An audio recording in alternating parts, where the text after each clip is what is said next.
Good morning dear students. Standard 10th subject है आपका social science. Book है आपकी भूगोल। भूगोल का आज हम 6 अध्याय करने जा रहे हैं जिसका नाम है विनिर्माण उद्योग। Dear students, listen the video carefully. इस वीडियो को आप ध्यानपूर्वक सुनना और एक बार इस वीडियो को अगर आप ध्यानपूर्वक सुन लोगे तो आपको इस चैप्टर के अंदर इस लेसन में कोई दिक्कत नहीं आएगी। आपका पूरा लेसन जो है वो इस वीडियो में कवर हो जाएगा। So let's start. सबसे पहले हम देखते हैं कि जो लेसन है ये विनिर्माण उद्योग, इसका अर्थ क्या है। विनिर्माण क्या है, उद्योग तो आपको सभी को पता ही है। तो प्यारे बच्चों, कच्चे पदार्थ को मूल्यवान पदार्थ में बदलना विनिर्माण कहलाता है। कच्चे पदार्थ को मूल्यवान पदार्थ में बदलना विनिर्माण कहलाता है। फॉर एग्जांपल, जैसे आपके खेत में जो गन्ने वगैरह होते हैं या कपास होती है, आप क्या करते हो, अगर उनको आप उद्योगों में या मिल वगैरह में लेके जाते हो तो वो जब हम लेके जाते हैं वो कच्चा माल होता है उस टाइम तक हमारे पास से, और जब उद्योगों में लेके जाते हैं या मिल में लेके जाते हैं तो क्या है, वो उसको बदल देते हैं, परिवर्तित कर देते हैं, चेंज कर देते हैं नए पदार्थ में, मूल्यवान पदार्थ में। और अधिक मात्रा में भी होता है ये, अधिक मात्रा में वस्तुओं का उत्पादन भी करता है ये। तो उसी को हम क्या है, विनिर्माण उद्योग कहते हैं। जैसे कच्चे माल को लेके गए आप तो मिल में या उद्योग में ले जाने के बाद में जो मूल्यवान पदार्थ बन जाता है उसका क्या है, वो चेंज हो जाता है, बदल जाता है। उसी को क्या कहते हैं, हमें विनिर्माण उद्योग कहते हैं। बस वस्तुओं का बदलना, कच्चे माल को क्या है, मशीनों के द्वारा जो तैयार हो जाता है वो होता है विनिर्माण। और ये क्या है, अधिक मात्रा में वस्तुओं का उत्पादन करता है। जैसे आप घर में अगर कोई कागज़ बनाना चाहते हो, आप लकड़ी से कागज़ बनाना चाहते हो या रेशे से कोई कपड़ा बनाना चाहते हो या ऊन से स्वेटर बुनना चाहते हो आप, तो आप क्या है, एक या दो ही स्वेटर या बुन सकते हो, तो वो विनिर्माण उद्योग नहीं है। अगर हम इन पदार्थों को उद्योगों में क्या है, उद्योगों में लेके जाते हैं और फिर मूल्यवान पदार्थ बनाते हैं और अधिक मात्रा में वस्तुओं का उत्पादन करते हैं, वो विनिर्माण उद्योग कहलाता है। तो क्या है, विनिर्माण उद्योग जो आता है हमारा द्वितीय क्रिया में आता है ये। दूसरी, पहले में क्या आता है पता होगा तुम्हारे को, कृषि से रिलेटेड आता है सारे ये जो कृषि करते हैं ना, जैसे कृषि करना, पशुपालन, ये सारे आते हैं प्राथमिक। और द्वितीय क्रिया में आते हैं जैसे हमारा क्या है, उद्योगों में जो वस्तुएं क्या निर्मित हो जाती है, बन जाती है, वो आती है दूसरे में। तो विनिर्माण उद्योग हमारे ये क्या है, दूसरी क्रिया में आता है। और जो तीसरी में आते हैं ये पता ही होगा तुम्हारे को, तीसरी में जो बैंकिंग वगैरह है, जो परिवहन, जो सेवाएं हैं ना, वो तीसरी है ये। तो प्यारे बच्चों, किसी भी देश की आर्थिक उन्नति पता ही आपको विनिर्माण उद्योगों के विकास से ही मापी जाती है। अगर किसी देश की हम आर्थिक उन्नति समझते हैं, अभी आर्थिक अगर जो है अर्थव्यवस्था उसकी अच्छी है, तो किससे मापी जाती है, उद्योगों से। जिस देश में ज़्यादा उद्योग लगे होते हैं वो देश क्या है, पूरी तरह से विकसित होते हैं। जैसे जापान लगा लो आप, अमेरिका लगा लो, वहाँ पर क्या है, उद्योग अधिक लगे हुए हैं, तो वहाँ पर क्या है, वो पूरे वहाँ की जो अर्थव्यवस्था है वो बहुत अच्छी है। आगे आता है आपकी विनिर्माण का महत्व क्या है। यह हम कह सकते हैं कि विकास तथा आर्थिक विकास की, इसको रीढ़ की हड्डी क्यों समझा जाता है ये विनिर्माण को, इसका महत्व बताना है ये। भई क्या महत्व है इसका। तो सबसे पहले हम देखते हैं कि विनिर्माण उद्योग से कृषि को आधुनिक बनाने में क्या है, मदद मिलती है। आप कहोगे ये कैसे, कि देखो आप उद्योगों में देखा होगा आपने, कृषि के नए नए यंत्र बनते हैं या खाद वगैरह जो बनती है, और फिर हम क्या है, उसको प्रयोग कृषि में करते हैं। जैसे भूमि की जुताई करते हैं, कीटनाशक वगैरह क्या है मशीनों के द्वारा डाली जाती है। तो क्या ये आधुनिक बनाने में मदद मिलती है, ये विनिर्माण उद्योग से ही होता है। फिर आता है आपके जैसे विनिर्माण उद्योग से लोगों की क्या है, आय के लिए कृषि पर से निर्भरता कम होती है। देखो विनिर्माण उद्योगों से लोगों की आय के लिए कृषि पर से निर्भरता कम होती है। जैसे आपके घर में क्या है, कृषि कार्य में लगे हैं लोग 10, अगर आप 5 लोगों को हटा लेते हो तो कृषि का जो उत्पादन है वो तो उतना ही रहेगा। तो अगर जो हमारे आसपास कोई उद्योग लगे हैं, कोई फैक्ट्री लगे हैं, अगर जो 5 मेंबर वहाँ पे हम लगा देते हैं अपने, तो क्या है, तो कृषि पर से निर्भरता क्या है, कम हो जाती है। क्योंकि 5 आदमी क्या है, उतना ही उत्पादन पैदा कर लेते हैं कृषि से, और जो 5 लोग क्या है, उद्योगों से क्या है, क्या है अतिरिक्त पैसे कमा लेते हैं, तो उनकी जो निर्भरता है वो कम हो जाती है। अगर जो हमारे आसपास पड़ोस में या कोई शहर में जैसे कोई नज़दीकी उद्योग लगे हैं और वहाँ पर जाके काम करते हैं, अगर हम कृषि पे डिपेंड नहीं है, कृषि से हटकर उद्योगों में काम करते हैं, तो कृषि पर से हमारी निर्भरता कम होती है। ये आगे आता है कि विनिर्माण उद्योग से बेरोजगारी और गरीबी दूर करने में भी मदद मिलती है। देखो विनिर्माण उद्योग में क्या है, लोग काम करेंगे उद्योगों में तो क्या है बेरोजगारी और जो क्या है गरीबी दूर हो जाती है। लोगों के पास क्या है आय के साधन मिल गए, समझो ये उनके पास पैसे आ जाते हैं, उनकी बेरोजगारी दूर हो जाती है और गरीबी भी दूर हो जाती है।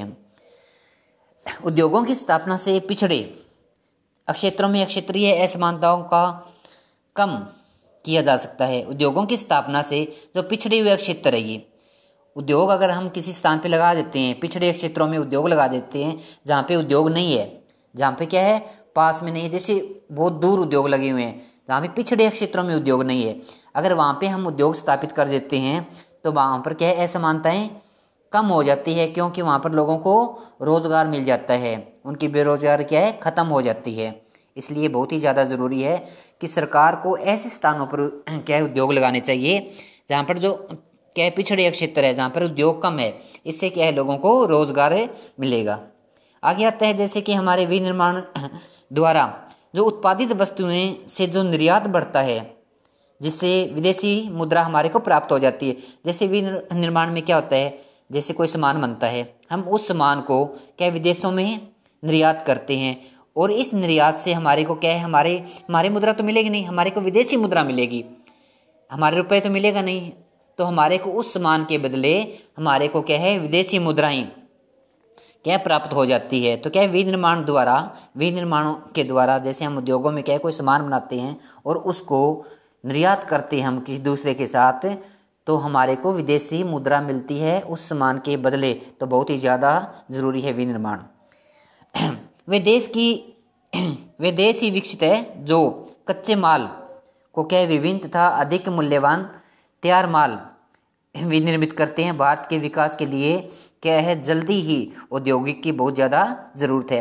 वे देश विकसित होते बेटे जो कच्चे माल को विभिन्न तथा अधिक मूल्यवान तैयार करते हैं, विकसित करते हैं, उन देशों को क्या है ज़्यादा विकसित माना जाता है जो क्या है वहाँ पर जहाँ पे उद्योग अधिक है और जो क्या है जो माल क्या है अधिक कीमत पर और अधिक मूल्यवान तैयार करते हैं।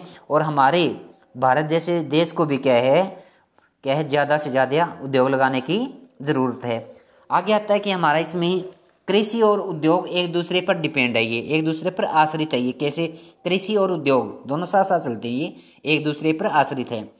कृषि तथा उद्योग एक दूसरे पर आश्रित है, ये सभी जानते हैं। भारत में कृषि पर आधारित उद्योगों ने कृषि के पैदावार को बढ़ाने में सहायता की है। ये सभी जानते हैं कि कृषि पर आधारित उद्योगों ने कृषि के पैदावार को, जैसे उद्योगों में क्या है यंत्र बन गए, खाद बनी, यूरिया वगैरह कुछ भी लगा लो आप, ये क्या फैक्ट्री या कारखानों में तैयार होते हैं। जब हम इनको क्या है कृषि में प्रयोग करते हैं तो क्या है उससे हमारी पैदावार बढ़ती है। तो क्या है उद्योगों ने क्या है कृषि की पैदावार को बढ़ाने में सहायता की है। किसान सिंचाई की पंप वगैरह, उर्वरक वगैरह, कीटनाशक दवाइयाँ, प्लास्टिक पाइप, मशीनें व कृषि के औजार के लिए क्या उद्योगों पर निर्भर सारे देख लो। ये जो अगर जो सिंचाई की पंप वगैरह कहाँ से लेके आएगा, उद्योगों से निर्मित बने हुए लेके आएगा। उर्वरक कीटनाशक जो होती है दवाइयाँ वगैरह, प्लास्टिक पाइप जो होती है, मशीनें, कृषि के जो और भी अन्य यंत्र होते हैं जिससे हम क्या खेती करते हैं के लिए क्या उद्योगों पर निर्भर है सारे, क्योंकि उद्योगों से क्या निर्मित होते हैं, इसलिए क्या है बहुत ही ज़्यादा ज़रूरी है। उद्योग भी अपनी वस्तुओं को क्या है बेचने के लिए कृषि पर निर्भर है। ये इस प्रकार हमने ये देख लिया कि कृषि और उद्योग एक दूसरे पर आश्रित है। आगे देखते हैं कि जो राष्ट्रीय अर्थव्यवस्था में उद्योगों का योगदान कितना है। ये राष्ट्रीय अर्थव्यवस्था में हम देखते हैं कि हमारे देश के अंदर जो राष्ट्रीय अर्थव्यवस्था है हमारी में उद्योगों का कितना योगदान है। भाई उद्योगों ने जो हमारी जीडीपी को कितना बढ़ाया है, सकल घरेलू उत्पाद को कितना बढ़ाया है। तो जैसे मैं पिछले 2 दशक की बात कर, 2 दशक मीन्स क्या होता है लास्ट जैसे 20 सालों, एक दशक होता है आपका 10 साल का, तो 2 दशक हो गए आपके 20 साल। तो क्या है जैसे 20 साल पीछे 20 साल की मैं बात करूं तो क्या जो सकल घरेलू उत्पाद था वो उद्योगों का वो था 27%। जिसमें से क्या है 10% तो हम मानते हैं क्या है विनिर्माण उद्योगों का, जैसे गन्ना हो गया, कपास हो गया, जो क्या है जैसे उद्योगों में क्या है मूल्यवान पदार्थ बनते हैं। और 10% आ जाता है आपका जैसे खनिज खनन, खनिज हम जो निकालते हैं उनका हम क्या है उद्योगों में उनका क्या है मूल्यवान पदार्थ के रूप में उसका विनिर्माण नहीं करते हैं। गैस वगैरह होती है, विद्युत वगैरह होती है, ये सीधे रूप से क्या है प्रयोग में होते हैं। ये क्या इनका प्रयोग उद्योगों में नहीं होता है, इसलिए ये कितने करते हैं 10% किया इन्होंने। और जो 17% है जो क्या है कच्चे माल के रूप में हमारे को क्या है हमारी जीडीपी बढ़ी है। ये भारत की अपेक्षा अन्य पूर्वी एशियाई देशों में विनिर्माण का योगदान सकल घरेलू उत्पाद का 25 से 35% है, जो कि भारत से बहुत ज़्यादा है। अगर हम भारत को छोड़ दें, जो भारत की अपेक्षा क्या है जो अन्य एशियाई देश हैं वहाँ पे जो विनिर्माण का योगदान है सकल घरेलू उत्पाद का, हमारा कितना बड़ा है ये हमारा बड़ा है 17%। 27 किस में आ गया टोटल, 27 इसमें आ गया कि गैस वगैरह आ गया, खनिज आ गया, विद्युत वगैरह, ये टोटल करके और कच्चा माल वाला फिर आया हमारा 27। अगर हम ओनली जो कच्चे माल से उनका देखें तो वो आया 17% हमारा। अगर अन्य एशियाई देशों में देखें तो भारत की अपेक्षा बहुत ज़्यादा है, वहाँ पे 25 से 35% है, जो कि भारत से बहुत ही ज़्यादा है। तो क्या आगे भारतीय सरकार ने विनिर्माण उद्योग का प्रतिशत बढ़ाने के लिए राष्ट्रीय विनिर्माण प्रतिस्पर्धा परिषद की स्थापना की है।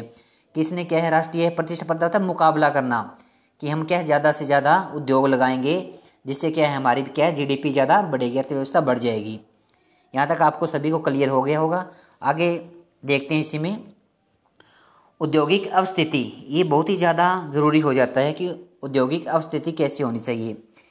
तो प्यारे बच्चों, इसकी जो स्थापना है जो आपका है ये हमारे को उद्योग वगैरह ये फैक्ट्री वगैरह ये कहाँ पे लगानी चाहिए, उद्योग कहाँ पे स्थापित करने चाहिए। तो इसकी स्थापना कच्चे माल की उपलब्धता, जहाँ पे क्या है कच्चा माल उपलब्ध हो जाए हमारे को, श्रमिक हो जहाँ पे क्या है सस्ते श्रमिक मिल जाए, जहाँ पे जनसंख्या अधिक हो। जनसंख्या अधिक होगी तो लोग क्या होंगे बेरोजगार, बेरोजगार होंगे तो लोग क्या करेंगे कारखानों में या फैक्ट्रियों में काम करेंगे।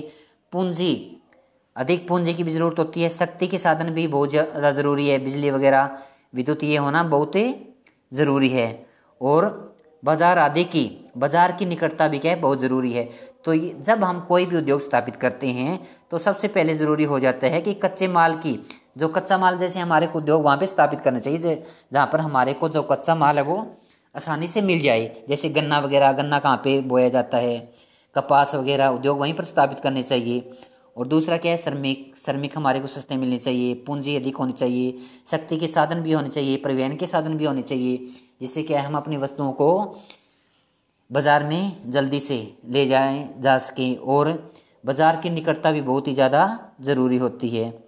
इन सभी कारकों का एक जगह पर होना बहुत क्या है ज़रूरी है, परंतु ये संभव नहीं है। ये होना तो ज़रूरी है परंतु ये संभव नहीं है इतना कि हर जगह सारी चीज़ें मिल जाएं, कच्चा माल भी मिल जाए, श्रमिक भी मिले, पूंजी, शक्ति के साधन, बाज़ार वगैरह ये सारे परिवहन, ये असंभव माना जाता है, संभव नहीं है ये।